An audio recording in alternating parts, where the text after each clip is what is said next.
Now moving on to mitochondria and chloroplast. Both of these organelles are not part of the endomembrane system. They have their own DNA. They have double membranes just like the nucleus, and they grow and reproduce semi-autonomously, independently inside cells. They are believed to have prokaryotic origin. They are involved in ATP generation, whether it be directly through the mitochondrion or indirectly through the chloroplast. So the mitochondria is the site for cellular respiration. And what we mean by cellular respiration, it's the conversion of sugar into ATP using oxygen. Okay, mitochondria is present in both plant cells and animal cells, while the chloroplast is only present in the plant cells and is the site for photosynthesis. What we mean by photosynthesis, it means the conversion of CO2 with the help of UV light into sugar and oxygen. So when the sugar is produced, then the mitochondria can use it as a source for the production of ATP.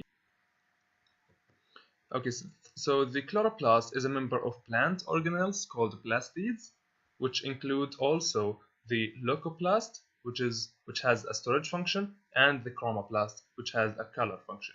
The chloroplasts contain thylakoids, that is an inner membranous system, and the actual site for photosynthesis. And surrounding the thylakoids, we have the stroma. So this is what the mitochondria and the chloroplast look like. We have the double membranes, the outer and inner membranes of mitochondria, and the outer membrane and the inner membrane of chloroplast. And we see the thylakoids, the green structures, and surrounding the thylakoids we have the stroma in a chloroplast. Now the cytoskeleton. These are a network of protein fibers extending throughout the cytoplasm. We have three types of cytoskeleton.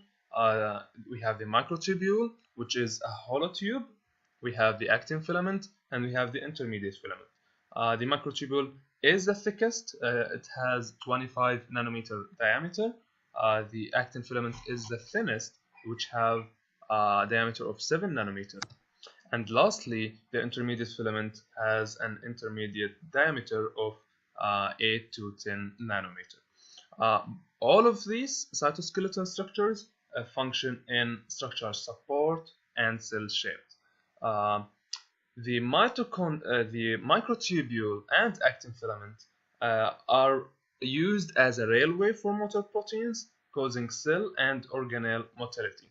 Railway means سكة, and motor proteins البروتينات المتحركة, and they help the cell and organelle to move. Lastly, the microtubule regulates cell division and chromosome movement. If you ask me which one of these is the most important, I might choose the microtubule because it does all of these functions. The flagella and cilia. These are structures located outside the cell membrane and function in giving the eukaryotic cells motility or locomotion. So the cilia looks like hair. So it's hair-like projections, structures that are thin, short, plenty in number, move in a rhythmic manner. In comparison, a flagellum look like a lash, rimish, and it has tall structure, it's few in number, and move in a non-rhythmic manner. The flagella is present in both eukaryotic and prokaryotic, while the cilia only present in eukaryotic but not in prokaryotic cells.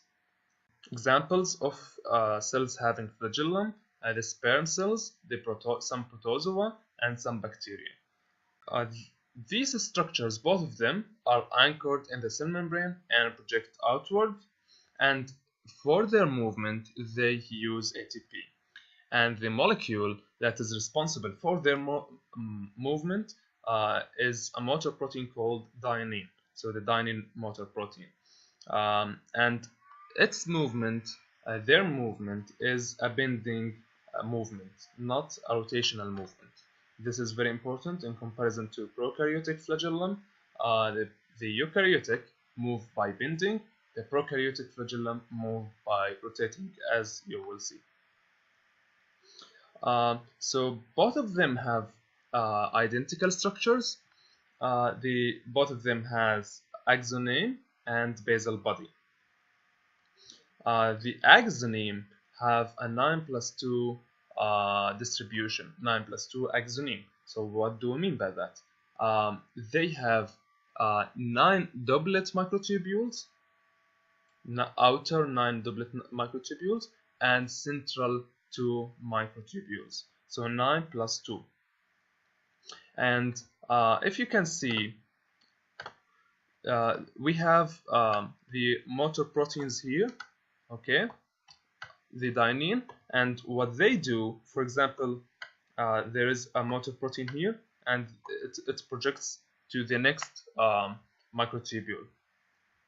It's attached to one microtubule and function to move and walk on the other microtubule.